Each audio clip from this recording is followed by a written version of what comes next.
Hello, I'm Tessa Dickers and I'm a lecturer in health psychology here in the Faculty of Industrial Design Engineering at Delft University of Technology. Next to my work as a lecturer, I'm also currently conducting my PhD studies in the topic of personalization in healthcare. For this reason, I will show you the world of personalization today.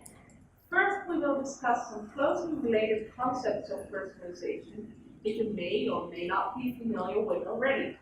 Next, we will discuss the elaboration likelihood model, and I will show you how you can use it to explain why personalization is an effective method for producing healthy living change. Finally, we will discuss the patient profiling approach, which you can use to tailor your design in conjunction with the patient journey map that you will be making over the course of this group.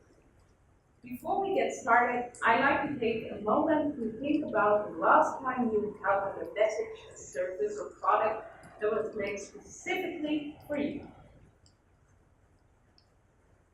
Do you have something in mind? Good. Now consider what makes you feel that this thing was made specifically for you.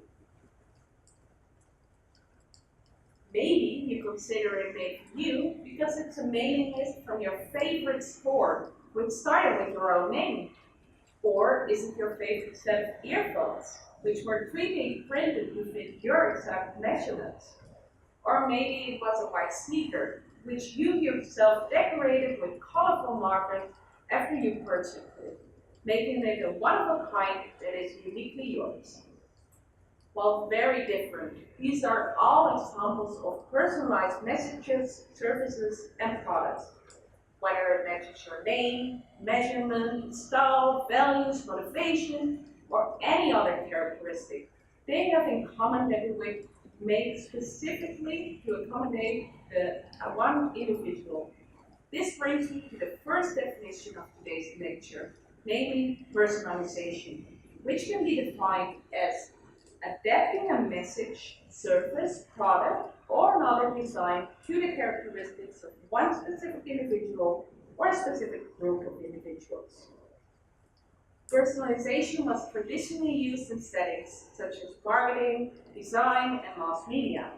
However, due to an increase in availability of user data, personalization is now a pervasive technique which can be found all around us, including in healthcare settings.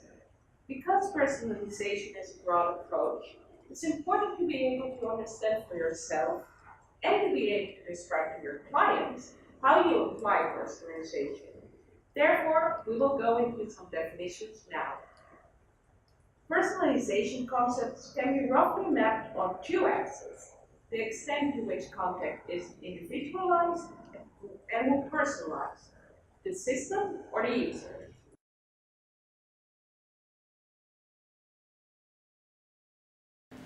Here in the lower left quadrant, we find targeting. As you can see, targeting is not individualized and personalization is done by the system.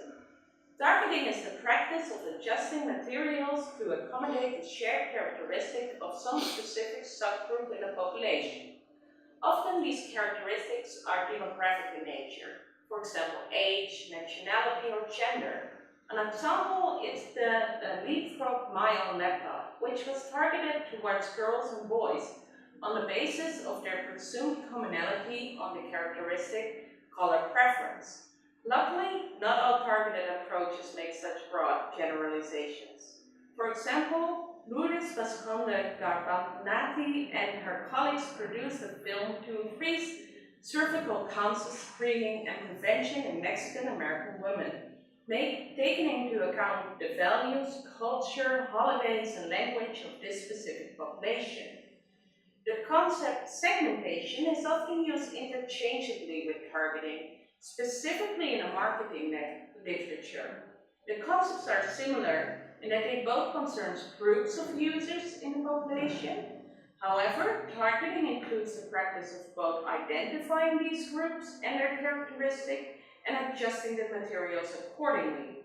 Segmentation is more often used to describe only the first activity. Therefore, I use targeting in the lecture and throughout the course. In its second corner is tailoring. Tailoring is individualized and personalized by the system. In full, tailoring is the practice of adjusting materials with the intention of reaching one specific person based on characteristics that are unique to that person and that have been derived from individual assessment. While targeting also requires you to understand the characteristics of the subgroup you are trying to accommodate, tailoring adds to the dimension of individual assessment. This assessment can be explicit, for example, by using questionnaires, or implicit, for example, by using past user behavior. Recommendation systems such as the music platform Spotify employ a latter variant of tailoring. Let's take the example of the Discover Weekly playlist, a playlist of new songs that align with your taste in music, which users of Spotify can find in their inbox every Monday. In this example, the characteristic of interest is taste in music. Your unique taste is derived from your past listening behavior, incorporating your listening time, favoring, skipping, or repeating songs. New songs are compared to the old songs that you engaged with in the past, and if a new song matches an old song to a large extent, it is added to the playlist. The final product, the Discover Weekly playlist, is sent to one specific user, you.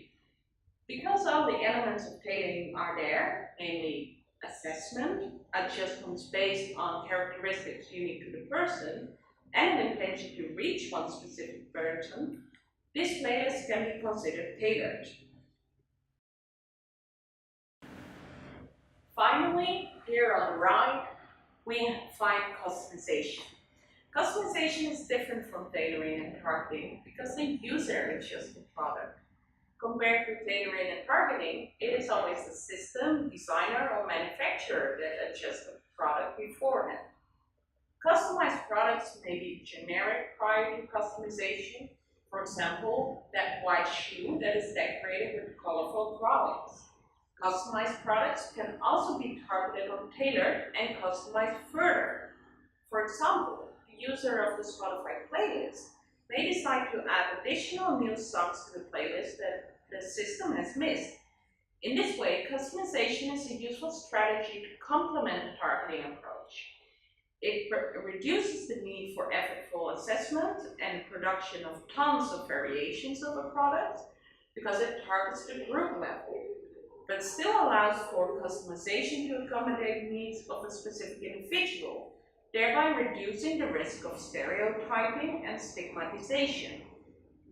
Before we continue to the next subject, I want to clarify one final concept to help you navigate the literature. That is, the term personalization is sometimes used as a specific form of tailoring, namely incorporating the user's name in a product or message.